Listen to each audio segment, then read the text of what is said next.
So hello everyone, good morning, जय हिंद। कैसे हैं आप सब लोग? उम्मीद करता हूं कि आप सब लोग अच्छे होंगे। और रॉजर दैट पर आपका स्वागत है अभिषेक पांडे के द्वारा। मैं एक बार फिर से आपके लिए लेकर आ गया हूं कुछ नया। काफ़ी दिनों बाद वीडियो आई है, तो उम्मीद करता हूं कि आप वीडियो को लाइक, शेयर और सब्सक्राइब तीनों कर लेंगे। और चैनल पर अगर पहली बार आए हैं तो बाकी चीज़ें जो आपके लिए चल रही हैं उनको प्लीज़ आपका देखते जाइएगा। मैंने ये आपका जो तुम्हें दिख रहा है तुम्हारी स्क्रीन पर लैंडमार्क जजमेंट्स, ये इसलिए आपका शुरू किया है। इसका रीज़न ये है कि अगर मैं आपका सीडीएस के पेपर का आपका ट्रेंड देखूं तो पॉलिटी में लगभग आपका 2021 से लेकर और 2023 तक लैंडमार्क केसेस के जजमेंट का जो दायरा है वो थोड़ा सा बढ़ गया है। और वो चार ऑप्शन देकर आपसे पूछता है कि ये केस आपका किस चीज़ से रिलेटेड है। ठीक है सर। हमने 2022 में भी आपका जो है क्वेश्चन देखे, एनजीटी वाले क्वेश्चन आपका देखे, एनजीओ के क्वेश्चन देखे। 2023 में भी आपका इसके क्वेश्चन देखे हैं हमने। तो हम ये लगातार देख रहे हैं कि इनका वेटेज आपका बढ़ता हुआ जा रहा है। तो सबसे पहले मैंने आपका क्या किया, मैंने सोचा कि एक छोटी सी सीरीज हम चलाएंगे जिसमें मैं आपके लिए इंपॉर्टेंट जजमेंट्स क्या क्या उनमें हुआ उन बातों को आपका कवर करने की कोशिश करूंगा। ठीक है सर। तो आज की सीरीज में सबसे पहला जो केस है उसका नाम है रोमेश थापर। देखो, रोमेश थापर केस को अगर मैं आपका छोटी सी भाषा में समझाना चाहूँ तो रोमेश थापर केस जो आया था दैट वाज इन 1950। ठीक है। और रोमेश थापर आपका जो केस था ये एक क्रॉस रोड वीकली जर्नल के लिए आपका बताया गया था। क्रॉस रोड आपका जो है एक वीकली जर्नल होता है जो कि इंग्लिश में आपका छापा जाता था। और इस इंग्लिश के आपका न्यूज़पेपर को जो छापा जाता था वो बॉम्बे में छापा जाता था। समझ रहे हो मेरी बात? मद्रास तक आपका ये बात जाती थी और मद्रास तक ये न्यूज़पेपर और जर्नल आपका जो है जाता था। मद्रास हाई कोर्ट ने इसको अनकॉन्स्टिट्यूशनल कहकर आपका क्या कर दिया, अनकॉन्स्टिट्यूशनल कहकर इसको वॉइड कर दिया, नन वॉइड डिक्लेयर कर दिया और इसको आपका रोक लगा दी। फिर ये केस आपका जाता है सुप्रीम कोर्ट के अंदर। सुप्रीम कोर्ट ने आपका सबसे पहली बात ये कही कि हमारा जो ये केस है ये 19 आर्टिकल से रिलेटेड है। अब अगर 19 आर्टिकल में तुम्हें पता हो तो तुम्हारे पास आपका जो है 6 तरीके के राइट है। जैसे फॉर एग्जांपल मैं तुम्हें speech and expression 19 sub clause 1 के अंदर दिखाता हूँ। ऐसे ही 19 सब क्लॉज 2 एसोसिएशन की बात है। ठीक है। फिर ऐसे ही मूवमेंट, रेजिडेंस, प्रोफेशन, ये सारी बातें हैं। तो सुप्रीम कोर्ट का कहना है जो आर्टिकल 19 सब क्लॉज 1 है जिसको हम कहते हैं freedom of speech and expression. ठीक है। ये जो पर्टिकुलर आपका जो चीज़ की है मद्रास हाई कोर्ट ने, ये freedom of speech and expression को आपका क्या करती है, वॉयलेट करती है। क्योंकि अगर आपका ये जर्नल फ्रीडम ऑफ स्पीच या फ्रीडम ऑफ प्रेस है तो हमारे पास फ्रीडम ऑफ प्रेस का मतलब क्या होगा कि जब तक वो सर्कुलेट नहीं होगी, जब तक वो बातें आपका आगे नहीं जाएंगी, तो ये जो आपका हमारी एजुकेशन है या फिर आपका जिस बात से आपका जो लोगों को बताना चाहते हैं जो आपका बेसिकली प्रेस है, ये बहुत ही छोटे दायरे में आपका सिमट कर रह जाएगा। और जो कि आपका बहुत गलत है। तो इस बात को आपका सही करने के लिए हमने क्या देखा, इस बात को सही करने के लिए हमने आपका देखा रोमेश थापर केस। ठीक है। इसमें 19 सब क्लॉज 2 के अंदर ये बात बोली गई कि पब्लिक ऑर्डर को आपका जो है बेसिकली मेंटेन करने के लिए, समझ लो मेरी बात, पब्लिक ऑर्डर को आपका मेंटेन करने के लिए हम क्या करेंगे, पहले आपका जो पब्लिक ऑर्डर की बातें आपका होती नहीं थी। तो first amendment act of 1951, first constitution amendment act of 1951 से पब्लिक ऑर्डर शब्द को आपका जोड़ा गया। किसके अंदर? 19 सब क्लॉज 2 के अंदर। ठीक है। और इसके बाद आपका क्या हुआ, पब्लिक ऑर्डर की बात को आपका ये बताया कि अगर कोई भी ऑर्डिनरी और लोकल ब्रीचेस आपका देखती हैं या अगर तो पब्लिक ऑर्डर के आपका ग्राउंड्स पर, ठीक है, तुम क्या ले रहे हो, किसी की फ्रीडम स्पीच एंड एक्सप्रेशन आपका कंसीडर करते हो, तो this will be considered as null and void. और इसके अलावा आपका जो है हम आगे तक पब्लिक ऑर्डर को आपका जो है क्या करेंगे, चेक करते रहेंगे। तो पब्लिक ऑर्डर का मतलब होता है कि अगर कोई भी आपका चीज़ पब्लिश हो रही है तो भाई उस पर आपका जो है उसको सर्कुलेट करना, उसकी आपका बातों को समझना, ये सारी चीज़ें आपका जो है प्रॉपर होनी चाहिए। और एक जो आपका बेसिकली जर्नलिज्म है वो तो तब तक ही प्रमोट नहीं हो पाएगा जब तक उसकी बातें आपका आगे जाकर समझ में आए। तो ये आपका जो है कहानी थी रोमेश थापर केस की। रोमेश थापर केस किस चीज़ से रिलेटेड था, तो अगर तुमको आपका पूछे तो तुम बताना कि आपका क्रॉस रोड केस से आपका रिलेटेड था। ठीक है सर। दूसरे केस पर आपका चलते हैं जिस केस का नाम है ए के गोपालन केस ऑफ 1950। ये भी 1950 में ही आता है। ठीक है। अब ए के गोपालन केस जो है, ए के गोपालन वर्सेस स्टेट ऑफ मद्रास का केस है। समझ रहे हो मेरी बात? ए के गोपालन वर्सेस स्टेट ऑफ मद्रास का आपका केस है। ठीक, 1950 में आपका ये केस आता है। और इसमें जो आपका बातचीत की गई है वो आपका दो आर्टिकल से रिलेटेड बातचीत की गई है। एक है आर्टिकल 21 और एक है आर्टिकल 22। आर्टिकल 21 बच्चा बच्चा जानता है आपका राइट टू लाइफ के बारे में बात करता है, जिसको नहीं पता है उसको अभी पता लग जाएगा। इसमें right to privacy, right to clean environment, right to drinking water, ये सारे आपका इसी के अंदर आते हैं। और आर्टिकल 22 जो बात करता है, आर्टिकल 2 बात करता है, 22 बात करता है प्रिवेंशन ऑफ अरेस्ट से, ठीक है। और वो भी कैसे, procedure establish by the law, ठीक है। अब procedure establish by the law कहाँ से बोरो किया है, तो ये किया है जापान से बोरो, ठीक है। अब सुन लो मेरी बात। तो इसमें दो चीज़ों के ऊपर बात हुई, एक तो भी प्रिवेंटिव डिटेंशन के बारे में, प्रिवेंटिव डिटेंशन का केस बनता है, और दूसरा procedure establish by the law के बारे में बातचीत की गई।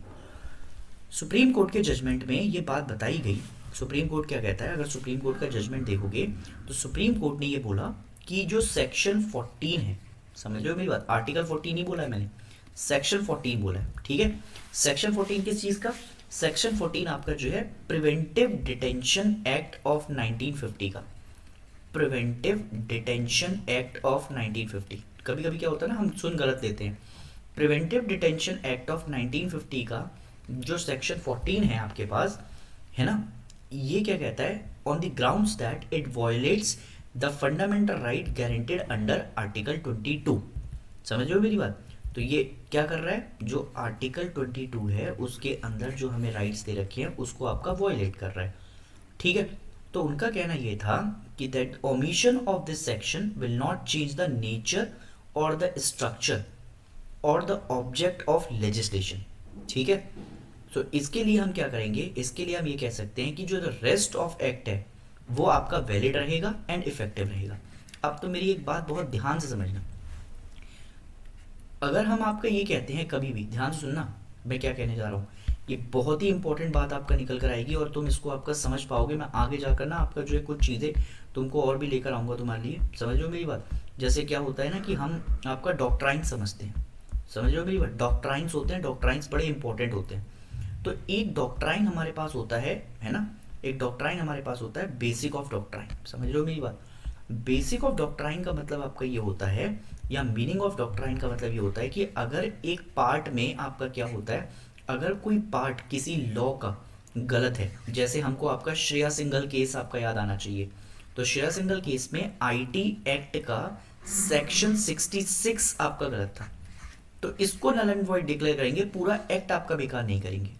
ऐसे ही जो आपका डॉक्ट्राइन है हमारा, जिसको हम कहते हैं डॉक्ट्राइन ऑफ सिवरेबिलिटी, इसको याद रखिएगा प्लीज, बहुत इंपॉर्टेंट बात बताने जा रहा हूँ। ये डॉक्ट्राइन ऑफ सिवरेबिलिटी आपका जो है, इसके अंदर अगर कभी भी आपका जो है एक कानून है पूरा, तो उस कानून का अगर एक पार्ट आपका गलत है तो वो सिर्फ पार्ट आपका अनकॉन्स्टिट्यूशनल डिक्लेयर किया जाएगा, पूरा कानून कभी भी आपका अनकॉन्स्टिट्यूशनल डिक्लेयर नहीं किया जाएगा। ये बात जितनी तेजी से आप अपने दिमाग में बैठा लेंगे उतनी ही तेजी से आपको जो है पेपर में आसानी होगी, क्योंकि आजकल ऐसे ही आपका जो उल्टे सीधे नाम देकर आपको क्वेश्चन पूछे जाते हैं, जैसे ऑडी अल्ट्रम पार्टम पूछ लिया, उसने कुछ और पूछ लिया, तो ये चीज़ें आपका जो इंपॉर्टेंट रहेंगी, ठीक है सर।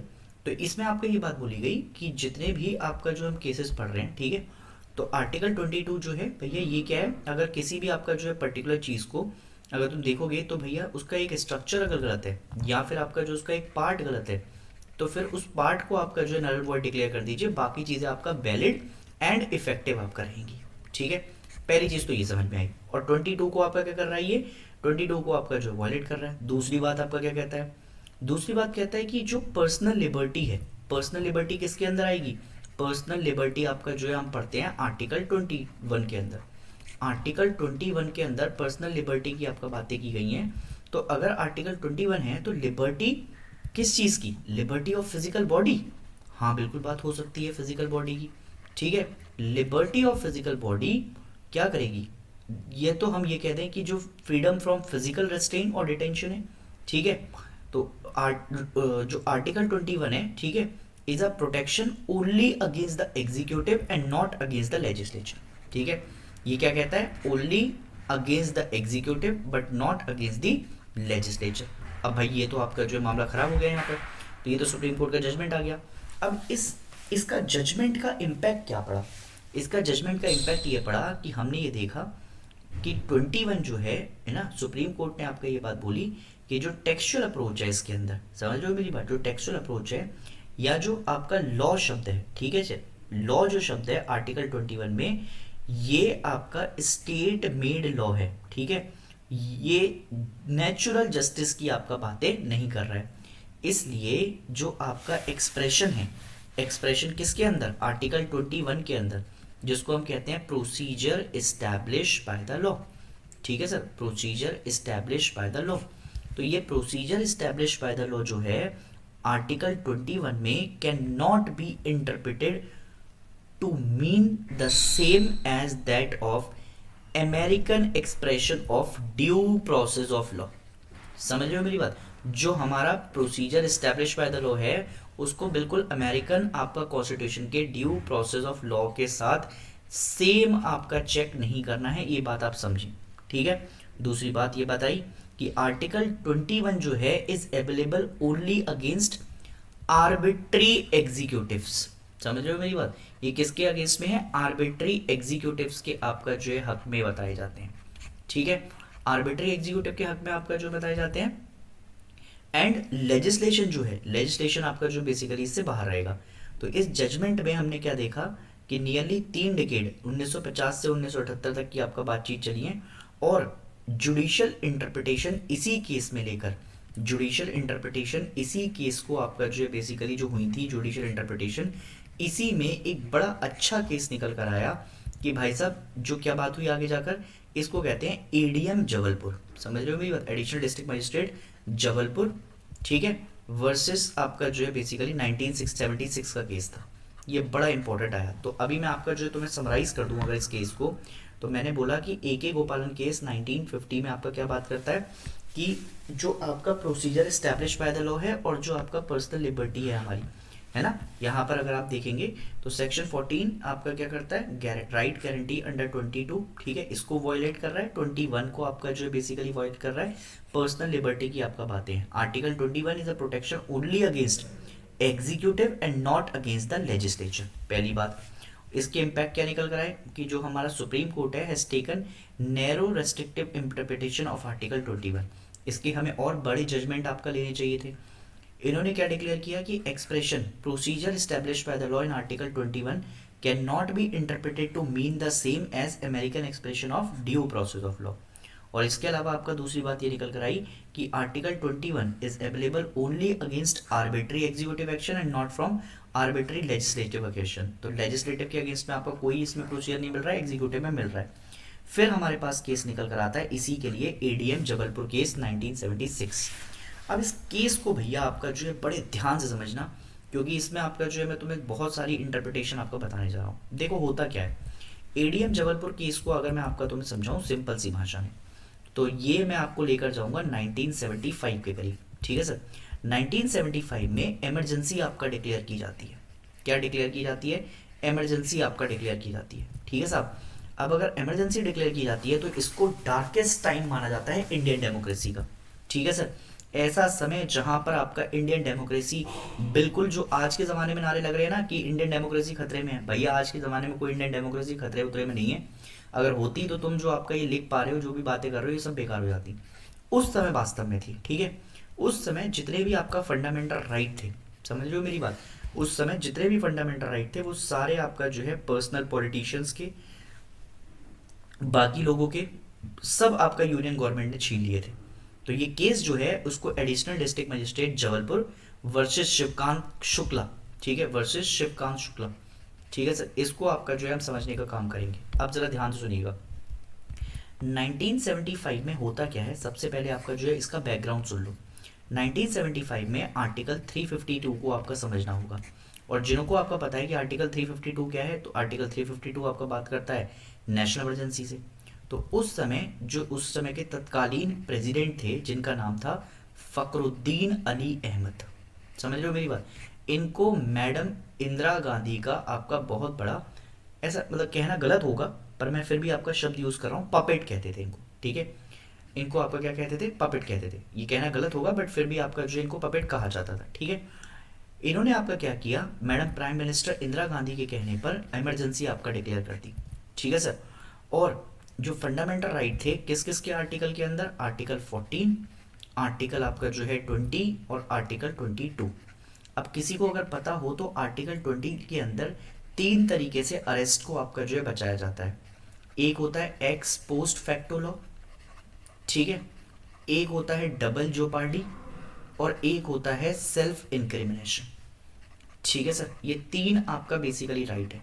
सेल्फ इंक्रिमिनेशन, तुम किसी भी बंदे से आपका जो है जबरदस्ती कबूल नहीं करवा सकते कि उसने आपका कोई जुर्म किया है। एक केस के लिए 2 बार सजा नहीं दे सकते, और पुराने केस के लिए आपका जाकर पास्ट में उस केस के हिसाब से सजा नहीं दोगे। अगर आज किसी केस के लिए आपका 10 साल सजा है, पहले 15 साल थी, तो केस में जो सजा होगी वो आज के हिसाब से मिलेगी। ठीक है, तो ये आर्टिकल 20 हो गया। तो अभी क्या बात हुई कि जो भी आपका जो है बेसिकली सस्पेंड, जितने भी आपका जो इमरजेंसी का टाइम पीरियड था उसमें ये तीनों आर्टिकल आपका जो क्या हो जाते हैं, सस्पेंड आपका कर दिए जाते हैं। ठीक है, अब एक और आर्टिकल आपका जो है इसी में निकल कर आता है जिसको कहते हैं आर्टिकल 359 सब क्लॉज 1। ठीक है, इसमें ये बात होती है कि जितने भी आपका पॉलिटिकल लीडर थे हमारी कंट्री के, समझ रहे हो मेरी बात, जितने भी पॉलिटिकल लीडर थे, चाहे वो आपका अटल बिहारी वाजपेयी साहब हो, चाहे वो आपका जो है उस समय के मोरारजी देसाई हो जनता दल पार्टी के, इनके इंपॉर्टेंट लीडर को आपका जो है क्या कर दिया गया, अरेस्ट कर लिया गया बिना किसी ट्रायल के। समझ रहे हो मेरी बात, विदाउट एनी ट्रायल।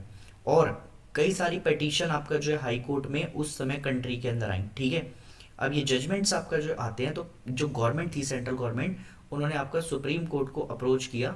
ठीक है, और जिसके बाद आपका जो क्या हो गया, ये बहुत ही आपका इंपॉर्टेंट केस बन गए। ठीक है, इसको हम आपका जो है इस केस को हम हैबियस कॉर्पस केस के नाम से भी जानते हैं। जिनको ना पता हो तो हैबियस कॉर्पस एक आपका रिट होती है article 32 of the Indian constitution में, अगर सुप्रीम कोर्ट लागू कर रहा है, और अगर आपका हाई कोर्ट लागू करेगा तो यही आर्टिकल हो जाएगा 226 of the Indian constitution. Habeas corpus का मतलब होता है टू हैव द बॉडी। जब भी कभी हमारी जुडिशरी एग्जीक्यूटिव को आपका जो है ऑर्डर देती है कि जो भी बंदा तुमने अनलीगली या इलीगली डिटेन किया है, उस बंदे को आपका हमारे सामने क्या करो, उस बंदे को हमारे सामने आपका पेश करो within 24 hour to have the body. ठीक है सर, ये बात समझ में आ गई। तो ये केस आपका ADM Jabalpur versus Shubhkant Shukla case क्या बन गया, हैबियस कॉर्पस केस के नाम से भी जाना जाता है। ठीक है सर, इसमें आपका जो है क्या मतलब होता है, टू प्रोड्यूस द बॉडी। अब इशू क्या क्या थे इस केस के अंदर वो जरा सुनिएगा ध्यान से। उस समय एक केस होता था जिसको कहते हैं मीसा एक्ट। मीसा एक्ट बड़ा इंपॉर्टेंट था। मीसा एक्ट आपका जो है कहते हैं maintenance of internal security act 1971 का आपका ये केस था। इस केस के अंदर आपका जो है जितने भी जो जैसे फॉर एग्जांपल रिट पिटीशन लगाई जाएंगी अगर हाई कोर्ट में, तो वो 226 के अंदर लगाई जाएंगी। तो जो रिट है हैबियस कॉर्पस की, वो ये बात बता रही थी टू इंश्योर पर्सनल लिबर्टी। किस ग्राउंड्स पर, order of detention is not valid against the provision of maintenance of internal security law. तो भैया ये तो आपका जो है बिल्कुल गलत है कि तुम मीसा का आपका उपयोग करने के लिए जो आर्टिकल 20 है उसका गलत इस्तेमाल कर लो, जबकि वो तो आपका जो है किसका पार्ट है, जबकि वो तो आपका फंडामेंटल राइट का पार्ट है। ठीक है सर, अब क्या हुआ, अब अगर आपका ये बात समझ में आई तो हम ये कहते हैं कि इसका जो जुडिशियल स्क्रूटनी थी वो आपका बहुत ज़्यादा आगे बढ़ गई। टोटल 5 जजेस की आपका बेंच बैठी और 5 जजेस में आपका जो है 4:1 में आपका फैसला आया। इसमें एक बड़े अच्छे जज आपका आए थे जिनको कहते हैं जस्टिस खन्ना। समझ रहे हो मेरी बात, जस्टिस खन्ना साहब को आपका जो है चीफ जस्टिस बनने जा रहे थे वो, उन्होंने इस केस को आपका जो है लेकर अपने केस बाद में रिजाइन भी दे दिया था उन्होंने। समझ रहे हो मेरी बात, बाकी जितने भी जजेस थे उन्होंने आपका जो है फेवर में फैसला दिया गवर्नमेंट के, क्योंकि उनको आपका चीफ जस्टिस बनना था। तो भाई उन्होंने ये बात बोली, पहले 2-3 बातें आपका बता के गए वो जस्टिस खन्ना, ध्यान सुनना आप क्या क्या कह रहा हूँ मैं। जस्टिस खन्ना का कहना था, अगर ध्यान से सुनोगे तो जस्टिस खन्ना आपका ये बात बता कर गए कि जो हमारी आपका सेंसिटिविटी है लाइफ एंड लिबर्टी की, ठीक है, वो कुछ ऐसी चीज़ है जो कि आपका कॉन्स्टिट्यूशन में आपका ड्राफ्ट की गई थी। ठीक है, अगर तुम उसको देखोगे तो ये लाइफ एंड लिबर्टी की आपका बातचीत करता है और ये आपका हमारी अथॉरिटी ऑफ लॉ है। ठीक है सर, और उन्होंने इस बात को आपका हेल्ड किया, किस बात को सर, ध्यान सुनेंगे तो आपका अभी समझ में आ जाएगा। उन्होंने ये बात आपका समझी कि भैया अगर तुम आपका देखने जा रहे हो तो जो आपका आर्टिकल 226 है, मैंने मान लिया सुप्रीम कोर्ट का कहना क्या था, मतलब जो गवर्नमेंट थी, गवर्नमेंट ये कह रही थी कि जब भी आपका जो है जब इमरजेंसी लगी हुई है तो इमरजेंसी के टाइम पर तो कोई आपका जो है बेसिकली ना तो रिट ना ही कोई आपका पिटीशन कुछ लगाई जा सकती है आपका हाई कोर्ट के अंदर। जस्टिस खन्ना ने कहा सुनो मेरी बात, आर्टिकल 226 जो है वो इंटीग्रल पार्ट है कॉन्स्टिट्यूशन का। समझ रहे हो मेरी बात, और इंटीग्रल पार्ट है अगर कॉन्स्टिट्यूशन का तो ये बात आपको समझ में आनी चाहिए कि जो पावर है इंक्वायरी करने की, ठीक है, या फिर आपका इशू करने की आपका रिट जो कि हैबियस कॉर्पस है, ये कभी मरेगी नहीं और आप इसको आपका डिनाई नहीं कर सकते, it can not be denied. ठीक है सर, अगर आप इसको डिनाई कर रहे हैं तो आपका ये गलत कर रहे हैं आप। ठीक है सर, उन्होंने कहा कि जो जुडिशियल स्क्रूटनी है, ठीक है, एग्जीक्यूटिव ऑर्डर की, उसको आपका चेक एंड बैलेंस आपका बनाकर चलना पड़ेगा। अगर आप चेक एंड बैलेंस नहीं बनाएंगे तो आपका जो है देश में गलतियां हो जाएंगी और फिर ये गलत होगा आपका जो है काम। ठीक है, इसी बात को आपका जो है बहुत ज़्यादा क्रिटिकली ख़त्म किया गया। उस बात को आपका जो है उनको बहुत मतलब क्रिटिसाइज भी किया गया कि उन्होंने गलत किया। और ये बातें आपका जब सारी निकल कर आई, समझ रहे हो मेरी बात, तो इसी केस के बाद आपका जो ये बात निकल कर आई कि जस्टिस जो खन्ना है उन्होंने आपका जो क्या कर दिया, उन्होंने आपका जो है रिज़ाइन कर दिया। बट वो जाते जाते ये बात कह गए कि जो आर्टिकल 21 है ये सुप्रीम है और किसी भी बंदे को आप जो है बेसिकली ये आज़ादी है, अगर आपने इमरजेंसी लगाई भी है तो वो रिट आपका जो जारी की जाती है वो कभी भी मरेगी नहीं, उसको लगाने की आपका बातचीत की जा सकती है। तब जाकर आपका जो ये केस निकल कर आया और बाद में आपका क्या हुआ, बाद में आपका जो इस केस के अंदर, ठीक है, जो जितने भी आपका चीफ जस्टिस वगैरह थे वो बाद में आपका जो उन्होंने जजमेंट फैसला दिया कि नहीं नहीं इमरजेंसी के टाइम पर आप रिट वगैरह जारी नहीं कर सकते, ऐसा नहीं कर सकते। तो फिर आपका ये केस आपका थोड़ा सा बेकार हो गया। बाद में जाकर आपका जो है एक केस और आया जिसमें Maneka Gandhi versus union of India और AK गोपालन केस। ठीक है, उन्होंने आपका ये बात बोली कि जो 14 जब वो हटा ना तो उसमें आपका जो है फिर 14, 19 और 21 ये बेडरॉक है, ये कभी भी आपका जो है नहीं लिए जा सकते चाहे कुछ भी आपका लग जाए। समझ रहे हो मेरी बात, तो ये बड़े इंपॉर्टेंट आपका जजमेंट्स हैं, इनको आपका देखोगे। और राइट टू प्राइवेसी का जो केस है वो भी आपका जो है इसी में निकल कर आया है। समझ रहे हैं मेरी बात, तो सर ये आपका एक केस बना। ठीक है, अब इसी के बाद आपका जो है एक और जजमेंट आता है जिसको हम क्या कहते हैं, जिसको हम कहते हैं, ध्यान सुनेंगे तो आपका अभी समझ में आ जाएगा आपको। एक केस है मेनका गांधी केस। सुन रहे हो मेरी बात, अब ज़रा सुनिएगा ध्यान से। अब एक और केस निकल कर आया इसी में, ठीक है, नया केस आता है अब। ठीक है, अब आते हैं हम आपका जो है मेनका गांधी को लेकर। ठीक है, किसको लेकर आ रहे हैं, मेनका गांधी को आपका इंट्रोड्यूस करता हूँ आपके सामने। अब ये केस भी आपका जो है बहुत ही ज़्यादा इंपॉर्टेंट है, मेनका गांधी, CDS का PYQ भी है। मेनका गांधी जो केस है, ये मेनका गांधी केस आपका जो है कब आया था, मेनका गांधी केस जो आपका लॉन्च किया गया है, मेनका, पहले तो ये समझ लो कि मेनका गांधी है कौन। कई बार आपका लोगों को लगता है कि पॉलिटिशियन है, no, she was a journalist. ठीक है, कौन थी ये, जर्नलिस्ट थी। तो मेनका गांधी केस आपका जो है कब आया, सबसे पहले तो आपको ये बात समझ में आनी चाहिए कि मेनका गांधी केस आपका 1978 के टाइम पर आपका आया है। समझ रहे हो मेरी बात, 1978 का ये केस है। ये जर्नलिस्ट थी, इनको आपका जो है बेसिकली एक पासपोर्ट इशू किया गया। समझ रहे हो मेरी बात, उस समय एक बात बता दूं, स्टेट की और जर्नलिज्म वालों की बिल्कुल आपका जो है ऐसे रहती थी 36 का आंकड़ा।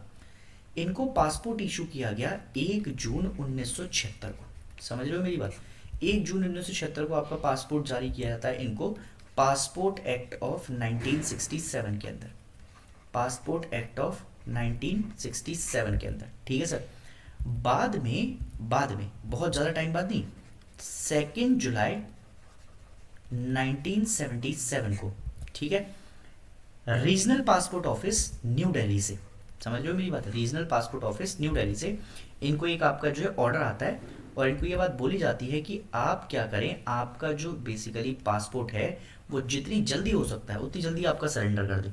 समझ रहे हैं मेरी बात, और जब इन्होंने आपका जो है पासपोर्ट के सरेंडर करने पर रीज़न मांगे तो मिनिस्ट्री ऑफ एक्सटर्नल अफेयर्स ने किसी भी आपका जो है रीज़न देने से डिनाई कर दिया। तो भैया अगर ये डिनाई कर दिया तो इन्होंने आपका जो है एक रेट जारी की, एक रेट आपका जारी की आपका आर्टिकल 32 से ऑफ द इंडियन कॉन्स्टिट्यूशन। उन्होंने बोला कि जो साइज ऑफ हर पासपोर्ट है ना, साइज ऑफ हर पासपोर्ट है, ये वॉयलेशन है उनके फंडामेंटल राइट का। जो उन्होंने सीज करवाया है, जो उनका आपका फंडामेंटल, जो उनका पासपोर्ट सीज करवा दिया आपने, ये जो सीज हुआ है ये फंडामेंटल राइट का वॉयलेशन है। स्पेशली कौन कौन से आर्टिकल का, एक तो आर्टिकल 14 का जहाँ पर राइट टू इक्वलिटी की बात होती है, दूसरा आर्टिकल 19 का जहाँ पर आपका जो है freedom of speech and expression की बात होती है, और तीसरा आर्टिकल 21 का जहाँ पर आपको बात होती है right to life and liberty की। अब इसमें आपका जो है कम से कम आपका जो है 5 जजेस की बेंच बैठती है। ठीक है, इसमें YV चंद्रचूड़ बैठे थे, इनका DY चंद्रचूड़ से कोई रिलेशन है या नहीं है आप मुझे बताइएगा कमेंट सेक्शन में, YV चंद्रचूड़ साहब। ठीक है, बहुत ही इंपॉर्टेंट जजमेंट आए हैं इनके टाइम पर। ऐसे ही आपका जो है इसमें एक बड़े इंपॉर्टेंट बंदे बैठे थे, PN भगवती, इनकी भी बातें आपका बहुत इंपॉर्टेंट आती है। भगवती साहब को आरटीआई के साथ भी आपका जोड़ा जाता है कभी कभी, देखना आप इसको बाद में जाके, है ना। और एम एच बेग का नाम भी आपका जो है बड़ा इंपॉर्टेंट निकल कर आता है। ऐसे ही आपका जो ये इंपॉर्टेंट जजेस की बेंच थी, उनके सामने कुछ इश्यूज आए। पहला आपका क्वेश्चन उनके सामने क्या आता है, पहला इंपॉर्टेंट क्वेश्चन सुनिएगा बहुत ध्यान से। पहला क्वेश्चन ये आता है कि whether the fundamental right are absolute और कंडीशनल। एब्सोल्यूट है मतलब 100% हमको दिए गए हैं, या किसी आपका कंडीशन के ऊपर दिए गए हैं, ठीक है।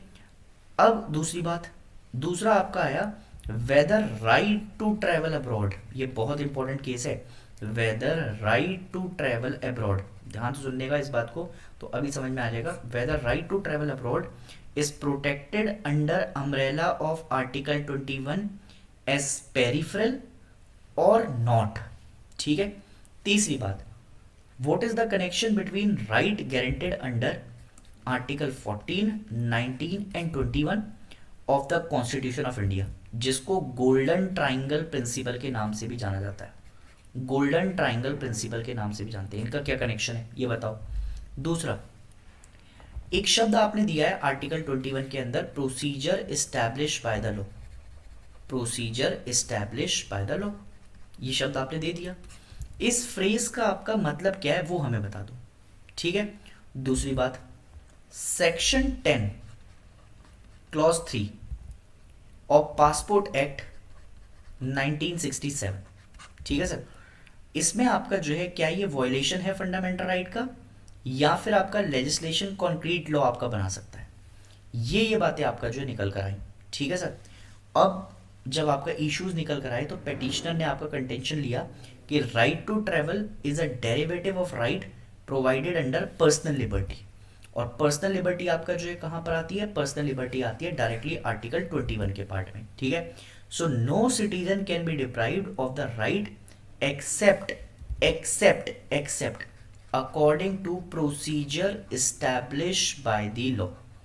इसको छोड़कर आपको जो है कहीं पर भी आप क्या नहीं किया जाता, आपकी जो है बेसिकली राइट को नहीं छीना जा सकता, चाहे वो पासपोर्ट एक्ट 1967 हो, उसमें भी does not prescribe any procedure for revoking और impounding the passport of its holder, ठीक है। आप ले नहीं सकते, ये गलत है।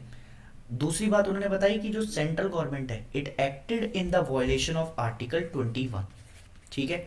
उन्होंने आर्टिकल 21 को आपका क्या किया है, गलत तरीके से आपका बातचीत की है। तो कॉन्स्टिट्यूशन ऑफ इंडिया है वो कहीं पर भी आपका पेटिशनर को या पेटिशनर की अपॉर्चुनिटी को सुनने के लिए आपका जो है बेसिकली बात करता है। इसको कहते हैं ऑडी अल्ट्रम पार्टम, समझ रहे हो मेरी बात। No person shall be denied of hearing, ठीक है, ऑडी अल्ट्रम पार्टम, सब बंदों की आपका बातचीत सुनी जाएगी, ठीक है।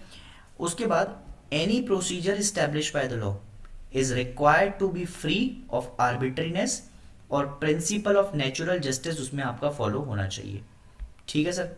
तो ये सारी बातें आपका जो है बोली गई, और इन्हीं सारी बातों के थ्रू आपका जो है ना, इसेंशियल ऑफ नेचुरल जस्टिस आपका क्या होता है, ऑडी अल्ट्रम पार्टम को ही आपका जो है इसेंशियल ऑफ नेचुरल जस्टिस की आपके लिए बोलते हैं, कि हर बंदे की आपका सुनवाई होना ये क्या है, ये आपका जो है बेसिकली राइट है। ऑडी अल्ट्रम पार्टम को आपका याद रखिएगा, ठीक है। और हर बंदे की आपका जो है रीजनेबल अपॉर्चुनिटी है उसको आपका जो है पेटिशनर ग्रांट किया जाना चाहिए। और पासपोर्ट एक्ट ऑफ 1967 वॉयलेट नहीं कर सकता right to life and liberty, है ना, जिससे आपका उसको क्या किया जाता है, अल्ट्रा वायस रिकॉर्ड किया जाता है। अल्ट्रा वायस का मतलब होता है नल एंड वॉइड, ठीक है सर। ये शब्द आपका जो है आप याद रखिएगा, है ना। तो अटॉर्नी जनरल ऑफ इंडिया में आपका जो है आर्ग्यू किया था कि right to travel abroad was never covered under clause article 19(1), hence 19(1) is independent of proving reasonable exaction, है ना। और सेंट्रल गवर्नमेंट को आपका बातचीत की गई थी, है ना। बाद में आपका जो है प्रिंसिपल ए के गोपालन case of state of Madras में 1951 में ये बात बोली गई थी कि जो लॉ है ये वो article 21 can not B comprehended in light of fundamental rules of natural justice, ठीक है। इसको आप बंद नहीं कर सकते सर। आर्टिकल 21 में भी आपका जो है वाइड इंटरप्रिटेशन आपका दी गई थी, और procedure establish bye the law को आपका क्या बताया गया कि भैया ये आपका इंपॉर्टेंट चीज़ है, जो भी जजमेंट पास होगा, जो भी चीज़ें पास होंगी वो इसी के अंदर आपका जो है पास की जाएंगी, ठीक है सर। तो ये सारी आपका जो है कहानियाँ निकल कर आती है किसके अंदर, ये सारी कहानियाँ निकल कर आती हैं आर्टिकल 21 के पार्ट्स में, और आपका जो है मेनका गांधी केस के साथ, ठीक है सर। उम्मीद करता हूँ, अब देखो मेनका गांधी केस कोई बहुत छोटा केस नहीं है, अगर आप इसको पढ़ने बैठो तो इसके संबंध आपका ए के गोपालन से अलग निकलेंगे। फिर इसमें आपका रिच वर्सेस वेल्डविन, फिर आपका जो और भी कई सारे केसेस आप निकाल सकते हो। जैसे अब अगर आपको आगे पढ़ना हो तो Kharak Singh versus state of UP में भी आपका जो है 1962 में एक केस आया था, उसमें पर्सनल लिबर्टी को आपका मेन केस बताया गया था।